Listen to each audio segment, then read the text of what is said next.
ఇయ్యకపోతే మాట్లాడకండి.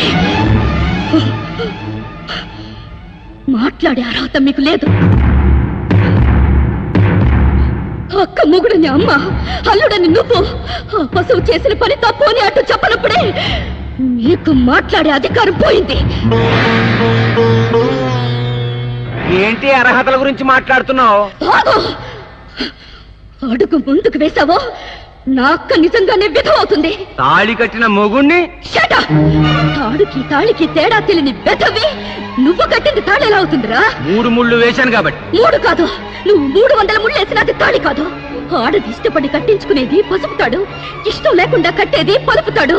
నువ్వు పసుపు కాబట్టి నీకు పలుపు తాడు గురించి తెలుసు. పసుపు తాడైనా పలుపు తాడైనా ఆడదాని మెళ్ళో కడితే అది